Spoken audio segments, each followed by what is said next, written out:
Rajkot builder association તરફથી માત્ર 3-4 દિવસ પહેલા કેન્દ્ર સરકારના સિવિલ એવિએશન પ્રધાન રામ મોહન નાયડુને પ્રતિનિધિઓ મળ્યા હતા અને રજૂઆત કરી હતી કે રાજકોટના પશ્ચિમ વિસ્તારમાં જૂના વિમાનઘર સંબંધિત એરપોર્ટ ઓથોરિટી અને રાજકોટ મ્યુનિસિપલ કોર્પોરેશન તરફથી બાંધકામના વિકાસમાં ઘણી જ તકલીફ પડી રહી છે।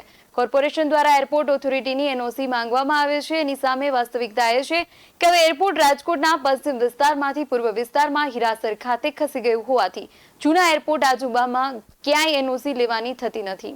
કેન્દ્રના નાગરિક ઉડ્ડયન મંત્રી શ્રી નાયડુએ આ વાતને ગંભીરતાથી લઈને તાત્કાલિક એનો ઉકેલ લાવવા માટે પ્રયત્નો કર્યા અને આજે કેન્દ્ર સરકારના ગેઝેટમાં રાજકોટના જૂના એરપોર્ટની જગ્યાએ હીરાસર એરપોર્ટનું નામ ઉમેરી દેવામાં આવ્યું છે।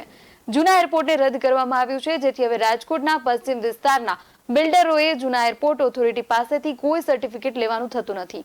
આને કારણે બાંધકામ ક્ષેત્રનો હવે ઝડપી વિકાસ થશે। ઘણા લાંબા સમયથી પડતર રહેલી મંજૂરીઓ અને પ્રોજેક્ટ ઝડપથી ગતિમાં આવશે। આ કામ કરવા માટે રાજકોટ બિલ્ડર એસોસિએશનના ઉપપ્રમુખ ધ્રુવિક તળાવિયા, કમલ સોનાવણી, પ્રિતેશ પીપળિયાએ સખત મહેનત કરી હતી અને સમગ્ર બાંધકામ ક્ષેત્રના ઉદ્યોગપતિઓને રાહત આપી હતી। છેલ્લા ઘણા સમયથી રાજકોટ બિલ્ડર એસોસિએશન ક્રેડાઈ તરફથી પ્રમુખ પરેશભાઈ ગજેરાના માર્ગદર્શનમાં પદાધિકારીઓ દ્વારા ઉચ્ચ સ્તરીય રજૂઆતો થતી હતી। તેનું હવે શુભ પરિણામ આવ્યું છે। અગાઉ તત્કાલીન અને હવે પૂર્વ સાંસદ મોહનભાઈ કુંડારિયાએ પણ કેન્દ્ર સરકારમાં આ સમસ્યા ઉકેલવા રજૂઆતો કરી હતી।